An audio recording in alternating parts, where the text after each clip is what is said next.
Let's go through a quick settings guide of the Gamesir G7 Pro. Lots of people have started receiving their controllers now, so everybody's wanting to know how to get set up and what the best settings are to use.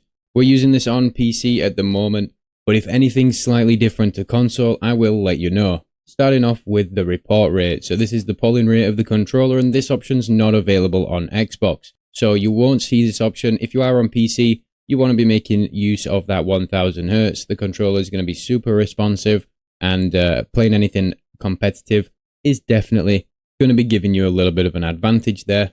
But your controller on Xbox is going to be set to 250 Hz by default, and you can't change this. For vibration, I just have everything disabled here, as I don't use any vibration on any controllers. So moving along to the triggers, as you can see, I have 0 dead zones on here, and I use both triggers on adaptive mode. What this does is when you first apply pressure to the trigger, it will instantly respond like a hair trigger.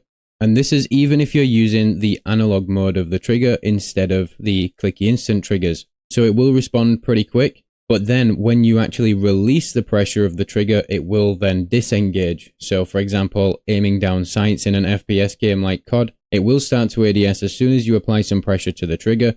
But as soon as you release that pressure, it will then stop your ADS. But also what adaptive means is that you don't have to release the trigger all the way to the top for it to actually disengage. Just release the pressure. If you do have your trigger set to fixed mode, then you do have to allow the trigger to get all the way back to the top before it will disengage again. So adaptive mode is what I use mainly for Call of Duty. Make sure you click into this though and set the initial and the max 0 to 100, and do this for both triggers. If you're playing any games like Black Ops 6 or Apex Legends, you will benefit from this massively. Also for the curve adjustment, these were for some reason set on this one right here. I don't know why, I didn't mean to do that. So I just set mine to linear, and I don't see any reason for my use case anyway to change the curve adjustment at all. For racing games or other style games, you could probably play around with these, but for FPS games, it's just best to stick with a linear curve. Moving on to the buttons, again, remember that we are on PC here. We can remap any button on the controller, so not just the back buttons and the top buttons, but also the triggers. We can even change what the A button does, and we can change it to any controller input, and we can also disable it altogether down here.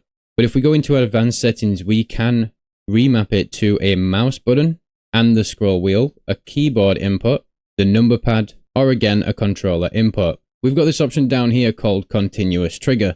You can think of this as kind of like a turbo mode, although it doesn't quite work exactly the same way. It's very, very similar. Obviously, being a competitive online FPS player, I do not make use of this, so I won't make use of any turbo features or anything like it. I also won't make use of any macros or anything like that either. But the options here to play around with if you want to give it a try. I have my back buttons set just the same as I do on every single controller, and that's going to be the A button on the left and the B button on the right. This means that I can keep my right thumb on my right thumbstick at all times without ever taking it off. These new buttons on the top of the G7 Pro extend this advantage even more, as I can now relocate the Y and X buttons to these two buttons at the top.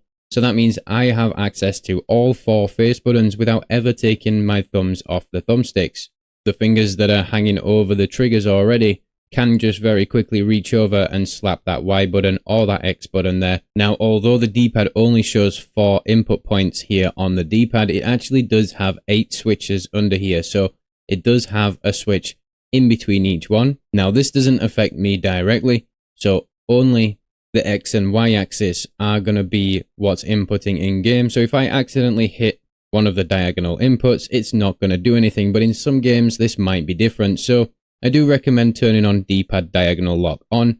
This will stop these diagonal inputs from being accidentally pressed in any certain games, unless you want to make use of them. But I do find the G7 Pro to have one of the worst diagonal D-pads probably I've ever used, which means I personally find it very difficult to hit one of these diagonal inputs without hitting one at either side, so either up or right. For example, when trying to hit this one right here. But that's not so relevant for this video. What is though, is this swap left stick and D-pad. This is a great option, as what it allows you to do is kind of use your D-pad a bit like a keyboard. So you can use these as like W, A, S, and D, So your D-pad will act as left stick inputs rather than D-pad inputs and vice versa. That also means pushing up on your left stick will activate an up on the D-pad input. Quite a nifty little feature because those of you coming from symmetrical joysticks may find it quite difficult, and you may actually end up finding it a little bit more comfortable using the D-pad as a left stick, but it depends on what kind of game. Moving along to the joysticks, nothing really changes here from the G7 SE, so I still use 0 dead zones in the app here. However, I will be doing a Black Ops 6 settings guide of setting up how I have the joysticks in the game, and that is slightly different to what you're seeing here. So if you do play Black Ops 6 and want to find out the best settings for that game with this controller, or with any controller really, then head over to my main channel where that video will be going live very, very soon. But in the Gamesir Nexus app, I just have 0 dead zones on both dead zones in the center and the anti-dead zone. I also have both sticks set to linear, as with these TMR joysticks on the G7 Pro, I do find them to have a much more linear input compared to some other Hall effect joysticks, which tend to be a little bit less linear. They're not perfect, I must admit, and your standard potentiometer joystick still does seem to offer a little bit more of a linear input, but these ones do a pretty good job for what they are. I also do use both sticks on a raw input, not circular. Now, using the raw input mode isn't necessarily for anything like precision or accuracy, or trying to get the most resolution out of the joystick. The raw mode, for me anyway, is simply just to make the joystick feel more familiar compared to what I'm usually used to, or what I've been playing with for the last 10 years. Standard Xbox Series controllers and PlayStation 5 DualSense controllers by default have this kind of raw input, so this kind of squared off corner joystick input. They do not use a perfect circle for the circularity of the joystick. So that's what raw mode is for. It's not for actually gaining any real benefit. In fact, circular mode is arguably actually more precise. But if you do switch to this in FPS games, it may take a little while to actually get used to. And because I occasionally do pick up a standard Xbox controller and even my DualSense controller occasionally, especially when I'm playing on console, I like to keep things consistent across the board, which is why I will be sticking with raw mode with all controllers whenever it's possible. If we go into advanced mapping on the sticks though, we've got quite an interesting feature in here. So we do have an X and Y sensitivity scale. What this means is that you can make your horizontal inputs faster than your vertical. So if we go ahead and increase this slider over to 30 towards the horizontal, then what this means is in an FPS game like Call of Duty, for example, looking up and down will be slower than moving left to right. And the way that it does this is it adds an outer dead zone. So as you can see, I'm pushing up on the stick as far as it will go, but it will not go all the way to the end, which means there won't be maximum input. So it's stopping me from applying full speed upwards movement. But left and right will still go all the way to the edge, and in-game will translate to full speed movements. Now again, I set up everything for Black Ops 6 in-game, so I leave this on 50-50, which means both inputs will reach their maximum values, and I make any further changes in the game itself, as from one game to another this can have very different effects.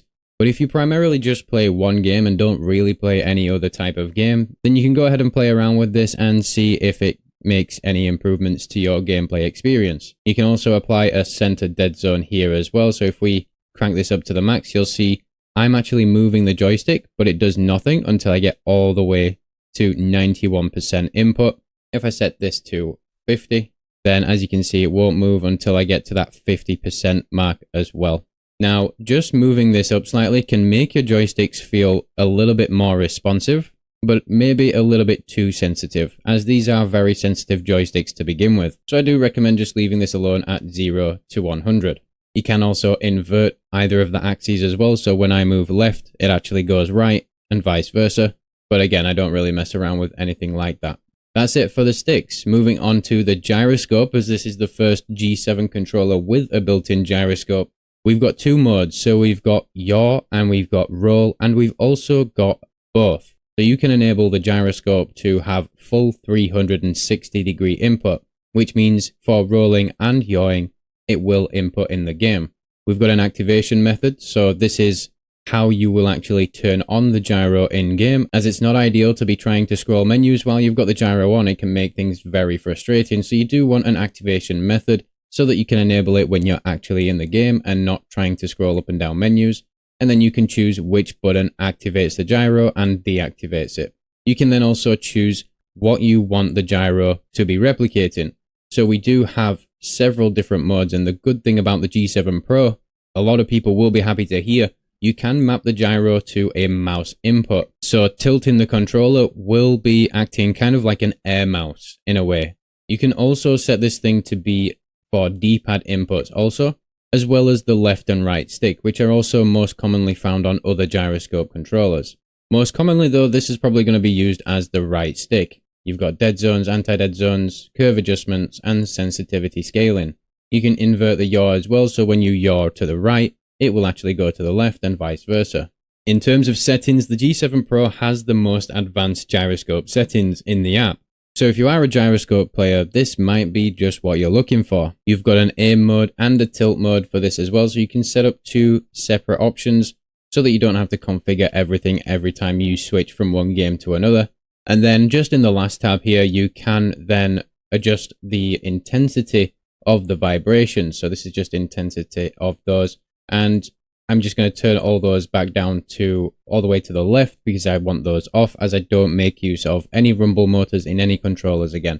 But obviously if you do want them, but you find them to be a little bit too soft or a little bit too intense, shaking the controller a little bit too much, you can slightly adjust this to be less intense or more intense, and 0 is obviously just off. Now, just to cover a couple extra things in the Gamesir Nexus app, this is where you will upgrade the version of your controller. The very latest version at the time of uploading this video is version 1.9.5, but you can come in here periodically and check that.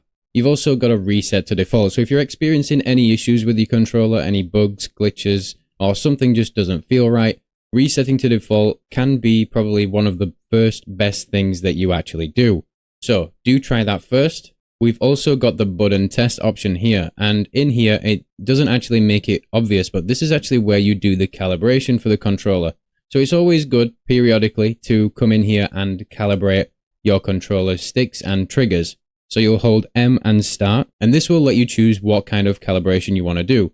You want to calibrate the triggers, the sticks, or the gyroscope. We want to do the triggers, so what you want to do is just make sure you read any messages on the screen carefully.